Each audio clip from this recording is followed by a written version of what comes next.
Êtes-vous en forme? Bon, pas moi, j'ai pas dormi. Non. Je suis vraiment content. On reprend notre série dans 1 Pierre. Donc, je vous invite à tourner dans 1 Pierre, chapitre 1. Et nous étions rendus au verset 10. On va regarder les versets 10 à 12. La prochaine fois, Dieu voulant, on devrait prendre une section peut-être un petit peu plus grande, là, des versets 13 à 19 ou 21. Mais euh, aujourd'hui, 10 à 12.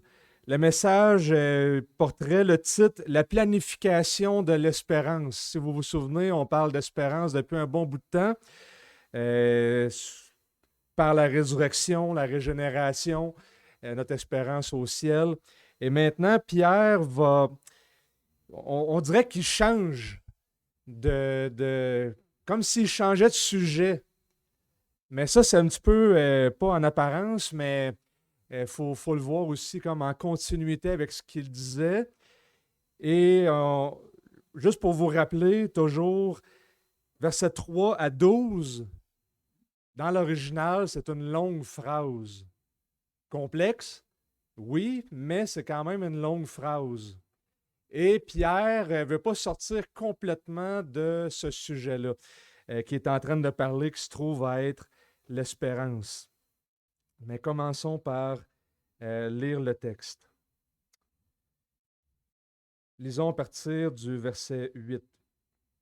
Vous l'aimez sans l'avoir vu, sans le voir encore, vous croyez en lui, vous en tressaillez d'une allégresse indicible et glorieuse, en remportant pour prix de votre foi le salut de vos âmes. Les prophètes qui ont prophétisé au sujet de la grâce qui vous était destinée ont fait de ce salut l'objet de leur recherche et de leur investigation. Ils se sont appliqués à découvrir à quelle époque et à quelles circonstances se rapportaient les indications de l'Esprit de Christ qui était en eux et qui d'avance attestaient les souffrances de Christ et la gloire qui s'en suivrait. Il leur fut révélé que ce n'était pas pour eux, mais pour vous qu'ils étaient ministres de ces choses. Maintenant, elles vous ont été annoncées par ceux qui vous ont prêché l'Évangile, par le Saint-Esprit envoyé du ciel, et les anges désirent y plonger leur regard. Si vous êtes un peu familier avec les commentaires bibliques, vous savez certainement qu'il y a des longs débats sur plusieurs choses dans ce passage, parce que c'est un des passages difficiles à interpréter dans Pierre. Pourquoi? Parce que ça soulève la question de quel temps est-ce qu'il parle, l'Esprit de Christ. Il y a des expressions quasiment uniques dans ce petit bout de phrase-là qu'on trouve à pas beaucoup de place dans le Nouveau Testament. Et la raison pour laquelle je me suis couché tard, c'est que je me trouvais trop technique. Parce que ça peut tomber technique. Et là, j'ai essayé d'éliminer les technicalités de la phrase là, pour vous rendre le sens du texte. Et on va regarder deux choses. On va regarder le témoignage des prophètes et on va regarder l'intérêt des anges pour l'Évangile. Et après ça, on va pouvoir appliquer le texte.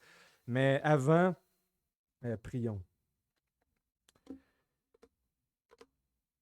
Seigneur Dieu, ce matin, nous voulons humblement venir écouter ta parole afin d'en tirer une nourriture spirituelle.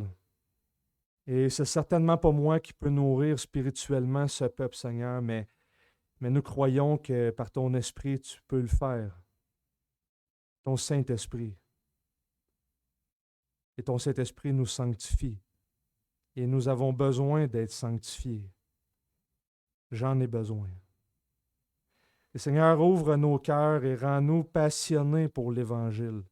Transforme-nous par ta parole de vérité. Augmente notre foi et qu'on trouve une joie et une allégresse dans cet Évangile que tu as planifié pour nous, qu'on a reçu. Amen.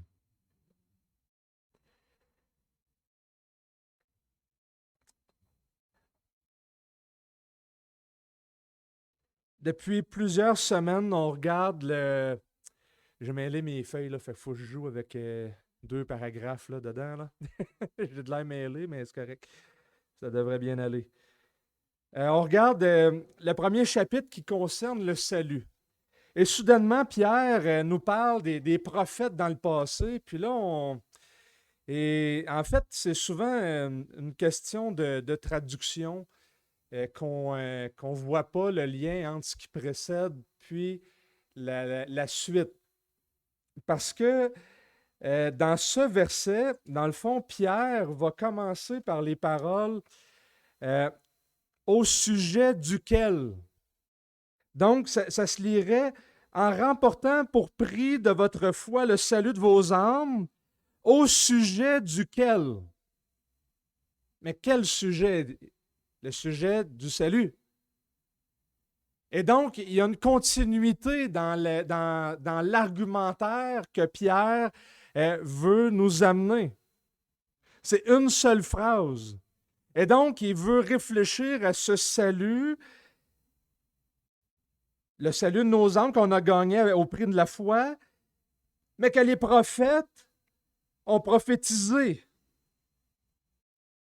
Et là, quand on écoute des prédications sur ce passage, une des choses que j'ai remarquées dans les commentateurs, les prédications, c'est qu'on se lance dans une longue apologétique sur l'importance de l'Écriture et la défense de l'Écriture, son inspiration, puis de voir, voyez, vous avez vu les prophètes, puis Dieu l'a inspiré, puis tout ça, ce qui n'est pas faux. Mais j'ai remarqué que souvent, on déconnecte cette apologétique-là, cette défense-là, d'avec le sujet immédiat qui se trouve à être le salut. Parce qu'il veut convaincre, il veut amener les lecteurs à se réjouir de cet évangile-là, oui, de l'héritage qu'on va recevoir, oui, à travers les souffrances qu'ils vont vivre au prix de la foi. Puis on a réfléchi sur ces souffrances-là, comme quoi que ces chrétiens-là étaient des étrangers. Et là, soudainement, il en arrive à parler que ce salut et cet héritage, mais ce salut d'une manière particulière, à qui?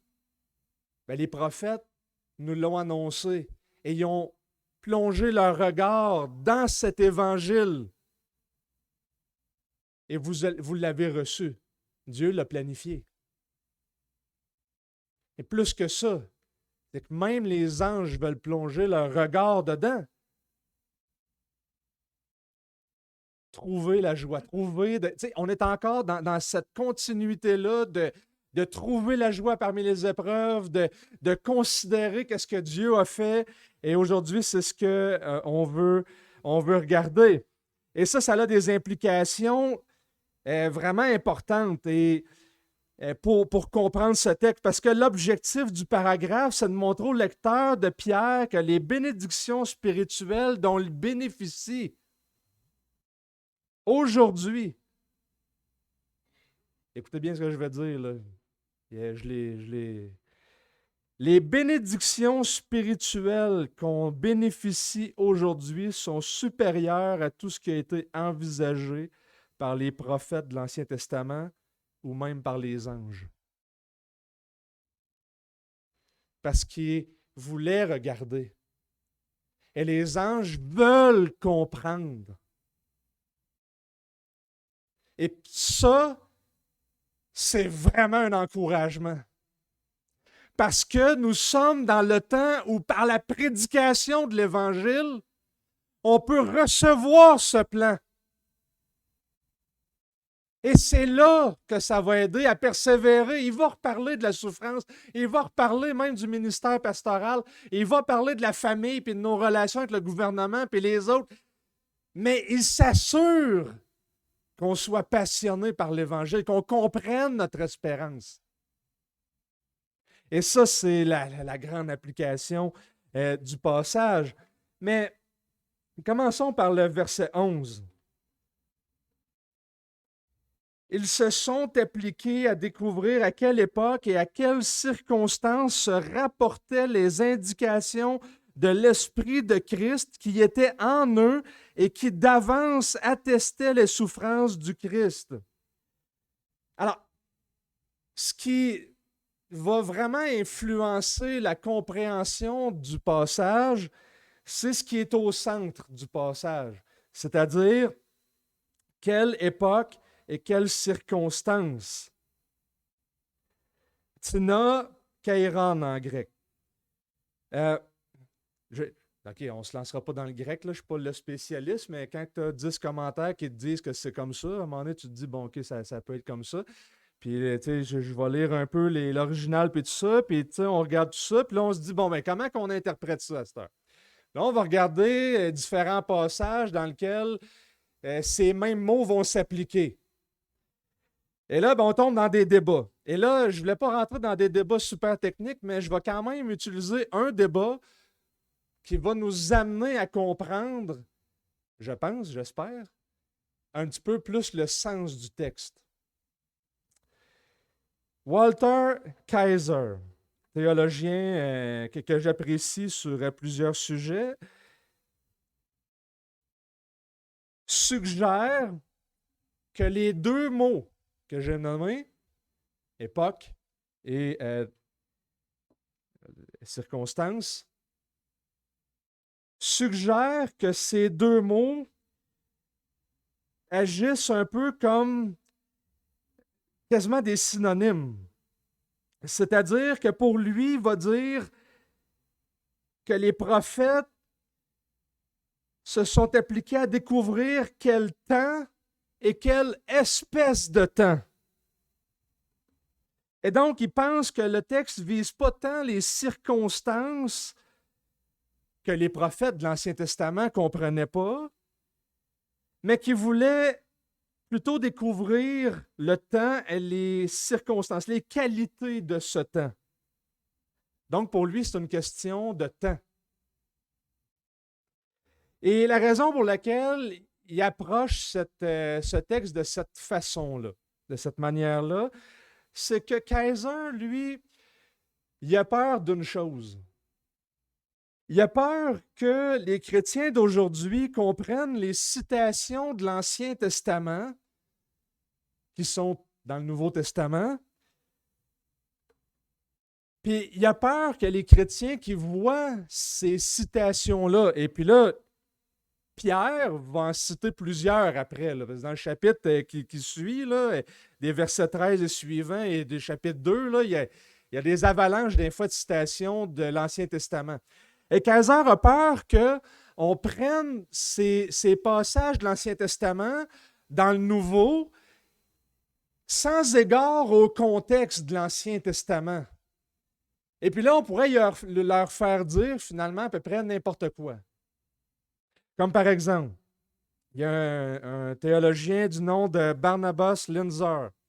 Si vous connaissez Don Carson, c'était son directeur de thèse de doctorat.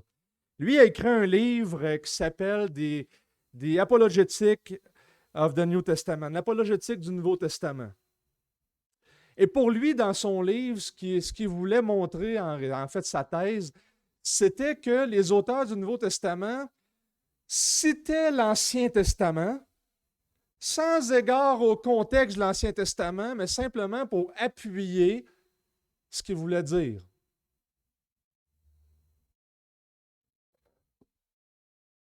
Comprenez un peu l'astuce, là? Oui. Et donc, Kaiser, pour admettre ça, il va dire que ce passage ou ces passages de l'Ancien Testament ne concernaient pas tant les détails, mais seulement le temps ou la qualité du temps. Et donc, pour lui, il comprend, ils se sont appliqués à découvrir quelle époque et quelles circonstances, donc quel temps, puis c'était qualité de ce temps-là, mais pas tant les détails qui entouraient les événements. Et ça signifie que les auteurs de l'Ancien Testament ne comprenaient pas ce qu'ils écrivaient.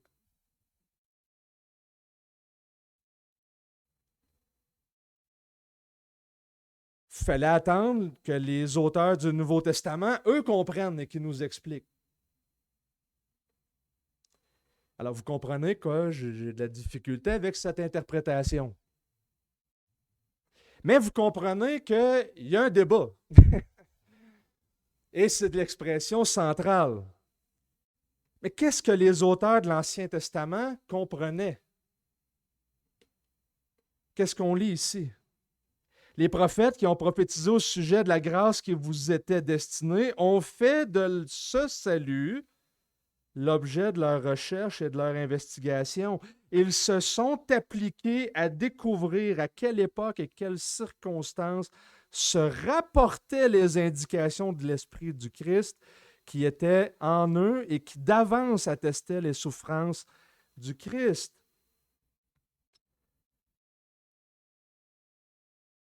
Combien d'écrivains dans l'Ancien Testament ont prévu les souffrances du Christ?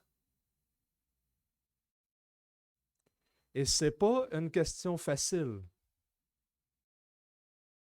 C'est pas facile parce que même dans le Nouveau Testament, on peut prendre Matthieu 16, par exemple, Pierre, qui était prêt à admettre que Jésus était le Christ, mais pas ses souffrances. Puis certainement pas sa mort. Un Messie, ça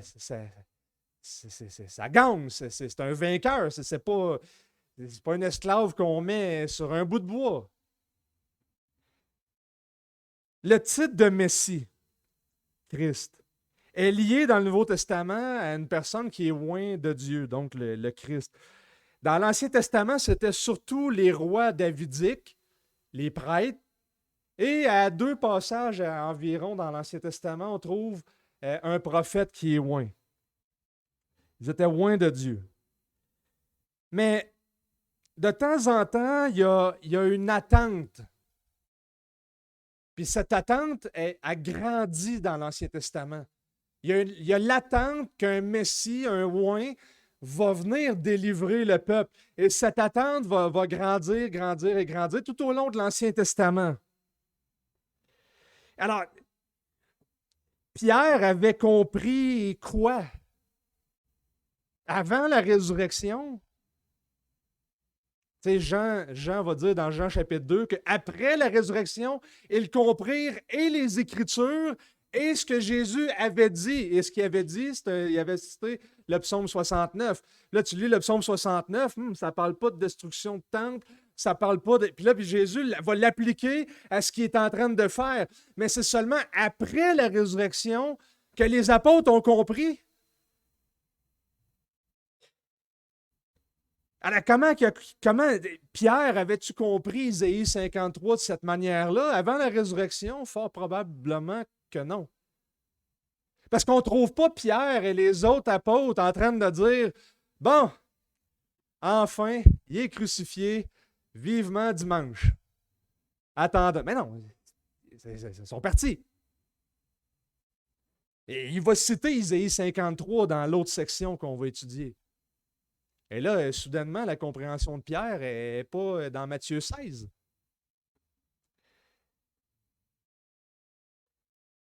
Malgré le fait que les auteurs du Nouveau Testament reviennent à l'Ancien Testament pour appuyer ou expliquer ce qui se passe lors de ces événements qui concernent la vie, la mort, la résurrection, qui concernent Jésus, Pierre comprenait vraiment, avec tous les autres disciples, avant sa résurrection. Et pourquoi penser que les auteurs de l'Ancien Testament comprenaient tout ça?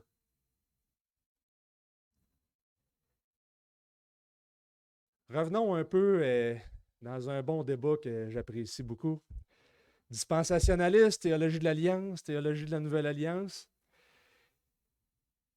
Comment comprendre ces choses-là? Alors là, les théologiens vont se faire des modèles. D'un côté, il y a les dispensationalistes. Ça, c'est les personnes les théologiens qui lisent les Écritures avec des dispensations, des périodes de temps, souvent découpées d'ailleurs à partir des alliances. Puis que, Jésus est arrivé, oui, c'est la fin des temps, mais l'Église, c'est comme une parenthèse, puis il va y avoir un millénium littéral de 1000 ans. Puis ensuite de ça, tout ça, là, les bulles, là. Eux, de manière générale, voient les discontinuités qu'il y a de l'Ancien Testament vers le Nouveau Testament. D'un autre côté, il y a la théologie de l'Alliance, plus les réformateurs. Probablement la majorité ici. Pour eux, de manière générale, on va mettre l'accent sur les continuités. C'est-à-dire qu'il y avait des choses qui étaient annoncées dans l'Ancien Testament, et puis là, on va voir ces choses-là, puis on va mettre un petit peu plus d'accent là-dessus. Fait que quand on va arriver au chapitre 2, quand il va parler de l'Église en citant l'Ancien Testament, ben, un réformé va dire, le dispensationaliste va relever le défi, trouve-moi un passage de l'Ancien Testament qui concerne Israël qui est appliqué à l'Église. Le réformateur va dire, 1 Pierre chapitre 2, paf, merci. Fait que là, un voit les discontinuités, l'autre voit, non, c'était annoncé, puis et tout ça. Il y a une position mitoyenne qui voit les continuités, discontinuités et la transformation, qui est plus une théologie de la Nouvelle Alliance. Mais il y a des années, c'était les dispensationalistes qui écrivaient des livres sur les mystères dans l'Ancien Testament. Mystère pas au sens de mystérieux, mais au sens de révélé. Parce que c'était caché. Et là, c'est révélé. Alors, la question est, qui a raison? Comment peut-on dire que l'Évangile, le même Évangile, était prédit dans l'Ancien Testament et accompli dans le Nouveau Testament, mais qui était à la fois caché dans l'Ancien Testament et révélé dans le Nouveau? C'est le fun de réfléchir à l'Évangile, hein? Vous trouvez pas? Moi, je suis excité pareil, là. Ça va le débat? J'essaie de vous rendre ça clair, mais vous voyez, c'est toute la thématique du passage. Alors, on a des passages, par exemple, dans Romains chapitre 16 particulièrement, pour n'en nommer que celui-ci, surtout les versets 25 à 27. À celui, Romains 16, 25.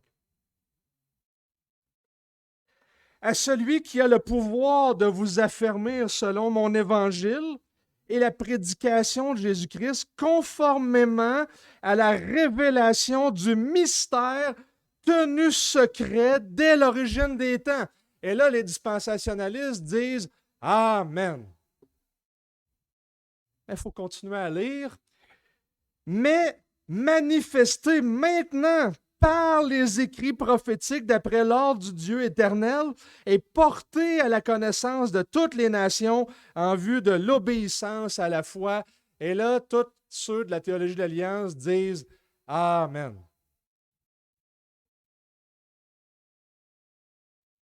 Le sujet, c'est l'Évangile, la prédication de l'Évangile que Paul fait ici sous forme de louange, verset 27, « À Dieu seul, sage de la gloire par Jésus-Christ, au siècle des siècles.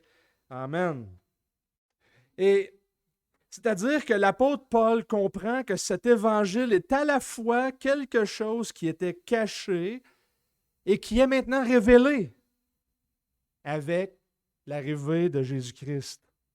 À la fois prédit dans les écrits prophétiques est révélé par Jésus-Christ. Comment on peut être les deux à la fois? Si c'était caché dans l'Ancien Testament, comment ça pouvait être prédit? Je me range du côté de Don Carson sur ça. Je trouve qu'en une phrase, il résume quand même bien. Il disait « Je crois qu'un grand pourcentage des explications prophétiques ne sont pas des prophéties verbales, mais on se retrouve plutôt sous forme de typologie. » Parce que quand on y pense, là, vous lisez l'Ancien Testament, là, il n'y a pas, tu sais, Isaïe 53 frappe, mais Isaïe 53, c'est quand même un chapitre parmi 47 autres livres. Tu sais, je veux dire, c'est pas des prophéties verbales, il n'y en a pas tant que ça. Et donc, on voit des typologies, c'est-à-dire un type, c'est une institution, une personne, une chose qui a une valeur historique, qui existe. Exemple, le temple. Mais le temple, ça l'existait, mais ça pointait vers quelque chose. Il y avait quelque chose qui pointait. Et donc, dans Matthieu 11, quand Jésus dit « Je suis », vous prenez la loi, par exemple, la loi, c'est quelque chose qui était réel, c'était quelque chose qui était vrai, mais la loi pointait vers. Fait que quand Jésus dit dans Matthieu 11 « Je suis venu accomplir la loi et les prophètes. Il est en train de dire, je suis venu accomplir ce vers quoi la loi pointait.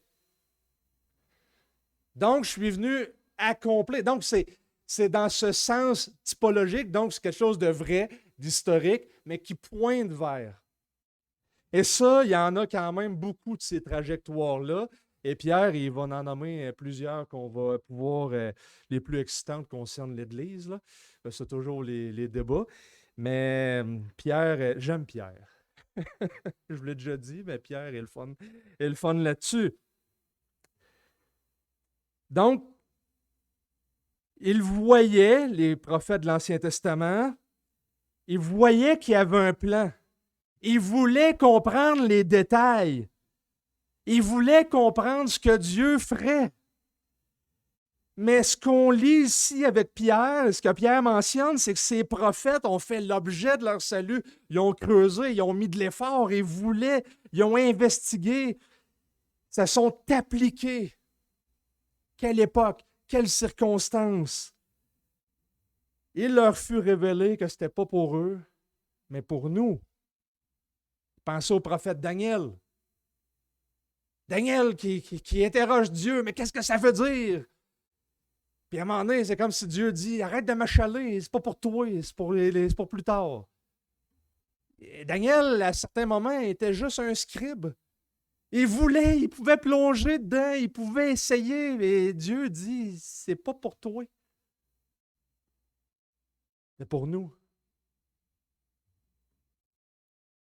C'est ce que Pierre dit, c'est pour nous.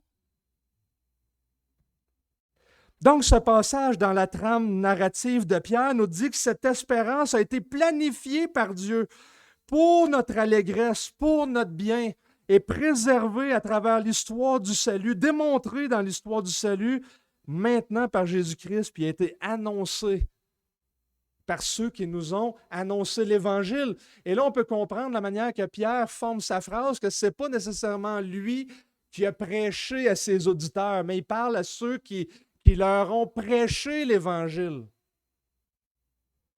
J'ai des amis pasteurs, même dans mon église, là, mon meilleur ami, là-dessus, on s'entend plus ou moins sur le rôle de l'Église. Et surtout, en fait, le sujet qu'on s'ostine un peu, c'est l'importance de la prédication dans une Église. Et pour moi, c'est vraiment un point haut principal dans l'Église. Et un des passages, c'est ça. L'Évangile qui est annoncé, qu'on bénéficie, que même les prophètes ont voulu plonger leur regard, ils ont consacré leur temps, et puis même les anges veulent plonger les regards dedans. Et c'est vraiment tout un encouragement pour les prédicateurs. Mets du sérieux, mets du temps.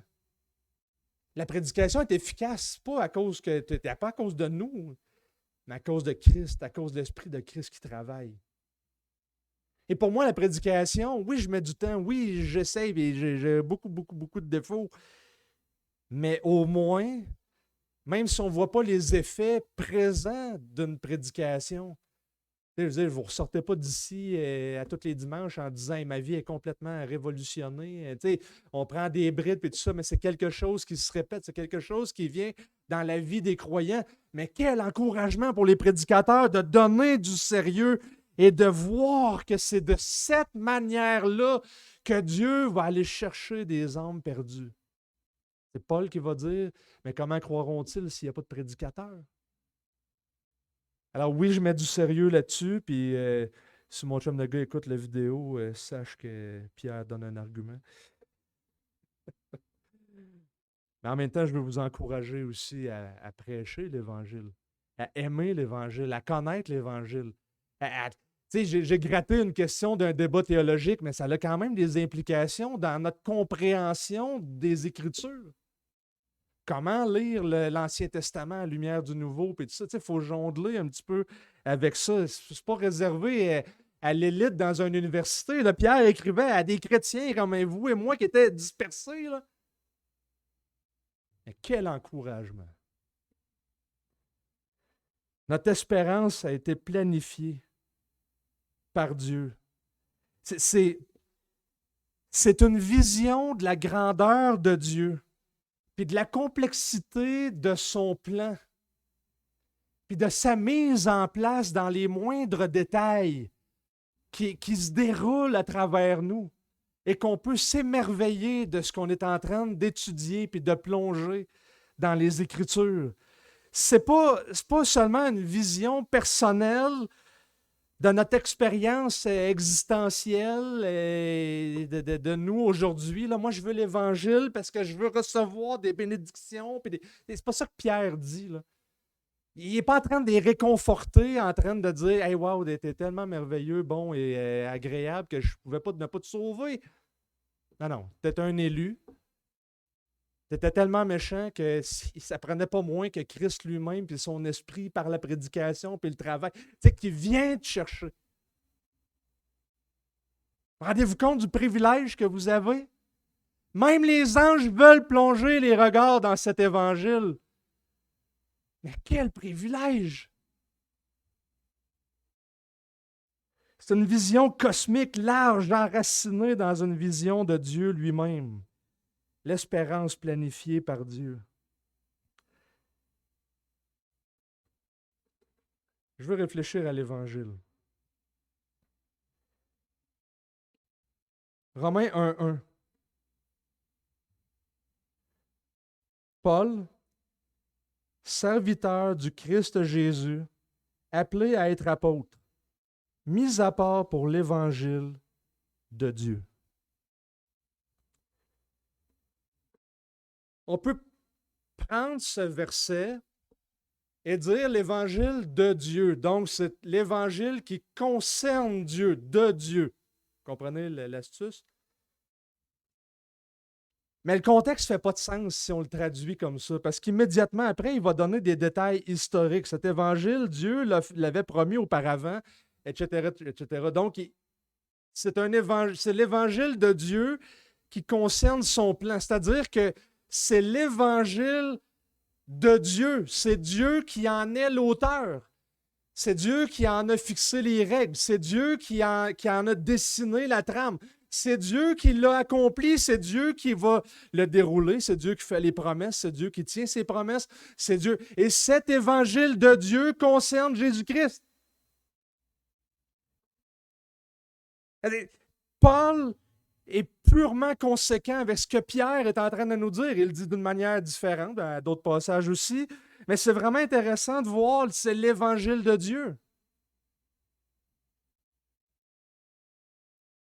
Il est l'auteur de ce message, il l'a initié, il l'a composé, il a appelé ses apôtres. Après ça, il dit, vous allez être des apôtres.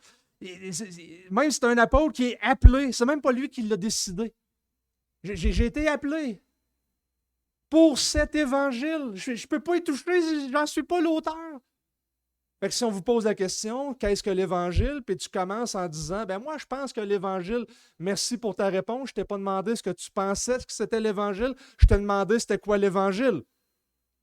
Paul ne raisonne pas comme ça, puis Pierre aussi. L'Évangile, c'est quelque chose qui est déterminé par Dieu, fixé, promis, accompli, qui a un objet précis.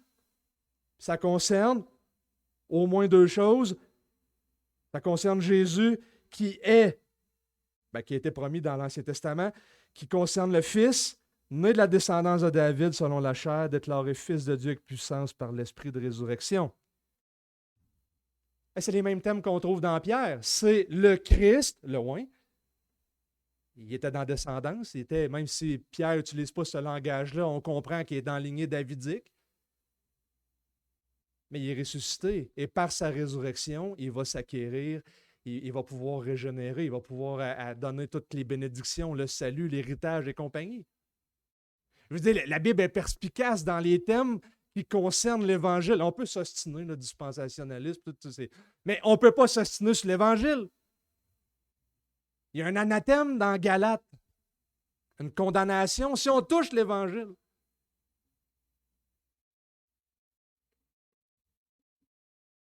Et si c'est bien compris, l'Évangile est l'invention de Dieu de par sa composition. Et la première chose qu'on doit comprendre de cet Évangile, c'est que quoi que nous fassions avec cet Évangile, on ne doit jamais Jamais, jamais touché. C'est son évangile. Et les prophètes ont voulu plonger leur regard, étudier, scruter les temps, les circonstances, l'époque. C'était mon point 1. L'intérêt des anges pour l'Évangile. Il leur fut révélé que ce n'était pas pour eux, mais pour vous qu'ils étaient ministres de ces choses. Maintenant, elles vous ont été annoncées par ceux qui vous ont prêché l'Évangile par le Saint-Esprit envoyé du ciel, et les anges désirent y plonger leur regard. Pierre va noter qu'en plus des prophètes, le privilège des lecteurs, c'est que vous devriez trouver un intérêt dans les écrits, parce que même les anges veulent comprendre ce qui est en train de se produire avec l'Évangile.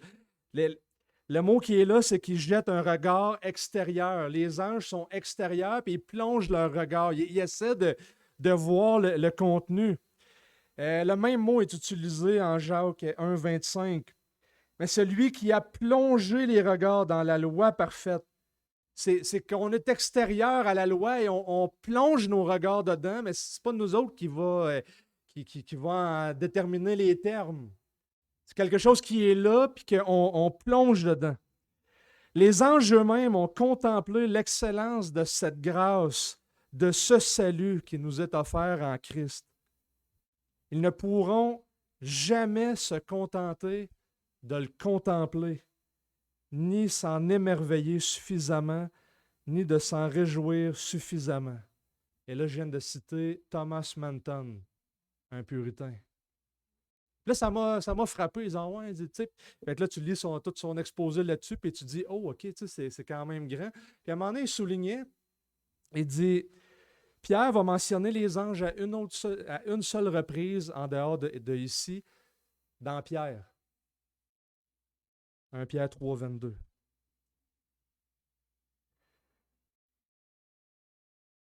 3, 22. Mais lisons 21. C'est une figure du baptême qui vous sauve à présent et par lequel on ne se débarrasse pas de la souillure de la chair, mais qui est la demande adressée à Dieu d'une bonne conscience par la résurrection de Jésus-Christ, qui est monté au ciel, est à la droite de Dieu et à qui les anges, les pouvoirs et les puissances ont été soumis. Imaginez le Fils de l'homme qui monte au ciel, assis à la droite de Dieu, que toute autorité leur a été donnée et que ces anges qui l'entourent veulent comprendre le message puis les événements. Puis ils se réjouissent, ils regardent ça. Ils s'émerveillent de ce que Dieu est en train de faire.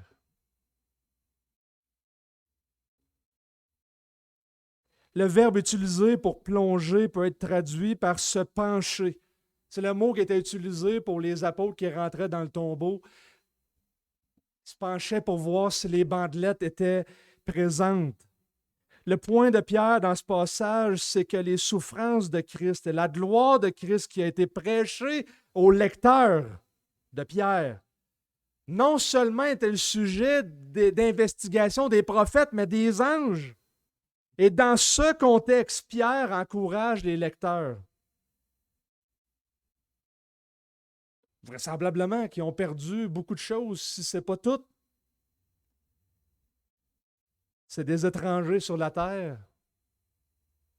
Mais quel privilège vous avez. Peu importe la situation ici-bas sur cette terre-là, vous êtes dans une situation que les prophètes aspiraient, puis que les anges disent, on veut comprendre. Laissez-moi vous parler maintenant de ce que l'Évangile n'est pas. Un peu que ça soit dur.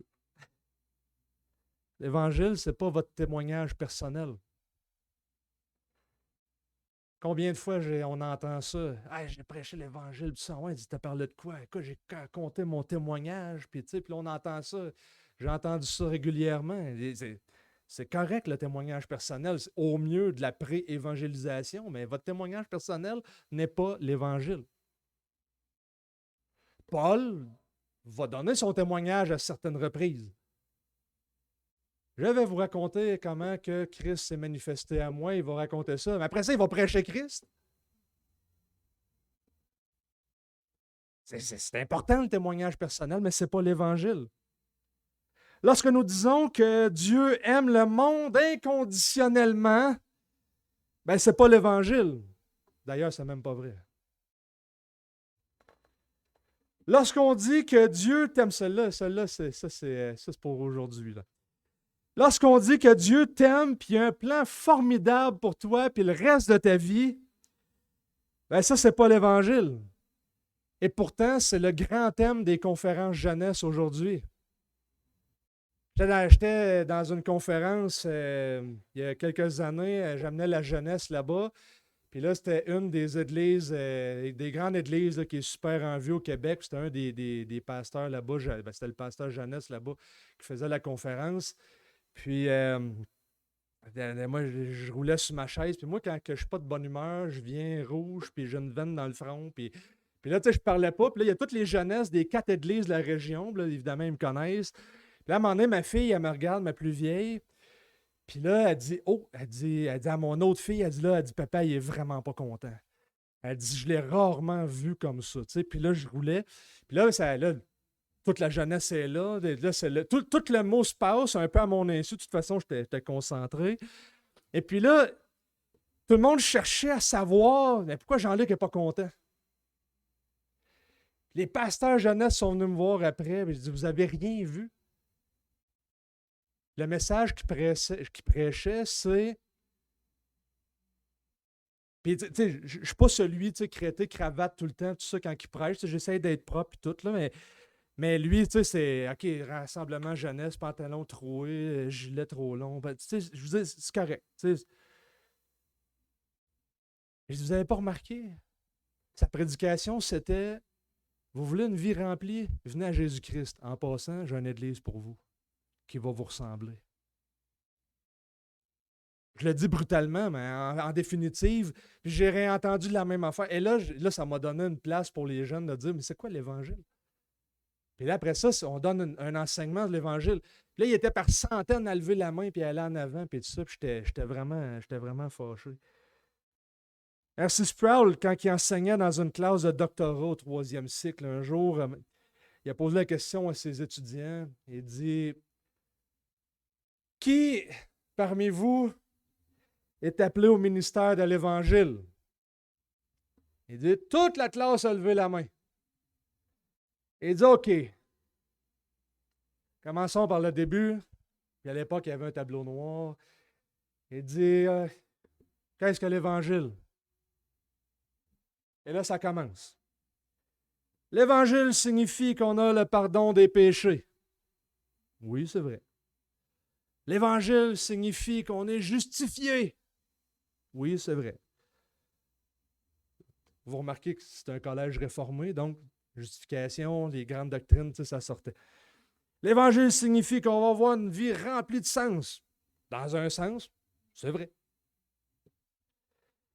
Mais ça, c'est des conséquences de l'Évangile. C'est pas l'Évangile. L'Évangile dans le Nouveau Testament, c'est un évangile qui concerne Jésus, sa personne, qui il est, son œuvre et ce qu'il pourvoit. C'est à propos de Jésus qui est né de la Vierge Marie selon les Écritures en vivant une vie sans péché, qui est mort sur la croix en sacrifice expiatoire et propitiatoire pour nos péchés. Pour notre justification, Dieu l'a ressuscité d'entre les morts, élevé au ciel, pour être couronné roi et pour l'installation comme grand sacrificateur, qui a un ministère auprès de ceux qui croient envers nous chaque jour. Puis il va revenir un jour à la fin de l'histoire pour apporter la plénitude à son royaume, qui a déjà commencé, mais qui n'est pas encore pleinement consommé jusqu'à ce qu'il vienne. Ça, c'est ce qui est objectif de l'Évangile. En une phrase, C'est quelqu'un qui dit c'est quoi l'Évangile, t'as pas grand temps. En une phrase, c'est la bonne nouvelle de tout ce que Dieu a fait en Jésus-Christ, surtout par la croix et sa résurrection. On peut mettre beaucoup de détails autour, mais ça, on ne peut pas toucher à ça. Appliquons tout ça, là, parce que dans cette dernière portion-là de cette longue phrase, Pierre explique à ses lecteurs leur incroyable privilège à cause de la connaissance de l'Évangile qu'ils ont reçu. Il semble qu'on est dans une société, d'une manière générale, où que les chrétiens ont une soif pour les bénédictions, mais les bénédictions qu'on a dans cette vie ici. On passe beaucoup de temps à regarder les bénédictions spirituelles pour nous maintenant. Il y a certainement plusieurs facteurs qui expliquent ça, toujours à cause des facteurs. Sociologiquement, on est dans des sociétés de plus en plus individualistes. On le voit dans nos églises. Il est possible qu'il y ait une forme de réalisme qui s'est imposée aussi par la philosophie, la culture, la science, même la théologie, qui fait en sorte qu'on a moins tendance à regarder vers l'avant, mais à être concentré sur ce qui se passe presque exclusivement ici et maintenant. Puis le ciel, ça devient une espèce de credo pour plus tard, mais c'est comme on n'en parle pas trop. Il n'y a pas grand écrit sur le ciel à notre époque. Plusieurs prédicateurs vont même jusqu'à ne pas faire la différence entre l'espérance chrétienne et le réconfort psychologique ou la motivation.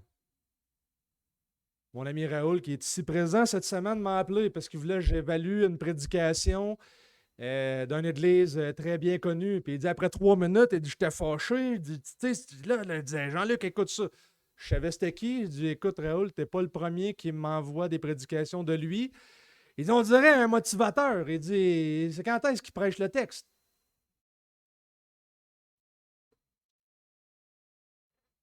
La Bible semble être un prétexte, dit d'une autre manière. On voit ça sur les réseaux sociaux. Combien de posts sur Instagram, TikTok, tous ceux-là là, que je n'ai pas. Là. Combien de posts? Benoît, écoute ce que je dis. Guy. Alors lui, il fait des bons posts, il cite Calvin et des puritains. Il est correct. Je t'achale. Mais on vit à une époque où trop de croyants, même sincères, s'en remettent à Internet. Des prédicateurs qu'on ne connaît pas sur Internet ou qui ne verront jamais de leur vie. Ils s'en remettent à des posts Facebook, Twitter et autres. Mais malheureusement, il manque quelque chose d'essentiel et de vital à leur méthodologie, c'est-à-dire évaluer, éprouver les esprits, réfléchir, faire du lien. Depuis quelques mois déjà, je réfléchis sur les technologies, puisque les technologies, mot technique, induisent sur nous. C'est-à-dire pas ce que les technologies font dans notre vie. On passe beaucoup de temps, on va dans des sites pas corrects. C'est pas de ça que je parle. Mais qu'est-ce que les réseaux sociaux, puis Internet, puis tout ça, la quantité qu'on en consomme, induisent, produisent sur nous et notre spiritualité? Je vais paraphraser un philosophe spécialisé dans les changements technologiques qui disait « Le phénomène de la culture de masse et la recherche effrénée du plaisir est un vecteur déterminant du recul de la conscience critique. » Je le paraphrase toujours, je vous lis un paragraphe que j'ai un peu modifié pour les besoins, mais nous avons besoin de... en fait, j'ai pris quelques idées dedans, mais nous avons besoin d'une nouvelle génération transportée et convaincue par les Écritures, qui sont capables de naviguer dans cette culture, cette culture qui cherche à nous rendre esclaves de toutes ces cliques-là, en faisant venir à nous des bibliothèques à la fois virtuelles et infinies, qui produisent en nous le réflexe de cliquer sans fin d'une page à l'autre, d'un programme à l'autre, d'un titre d'article à l'autre, sans même savoir c'est quoi le contenu, mais s'inventant soudainement spécialiste du contenu.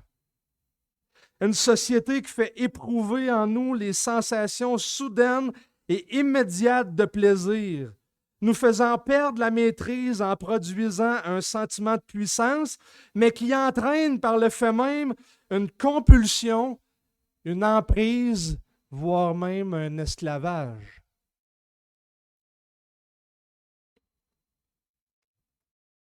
Nous avons besoin d'hommes et de femmes passionnés par la parole et les grandes doctrines de la grâce, qui sont prêts à souffrir et à travailler pour la cause de l'Évangile.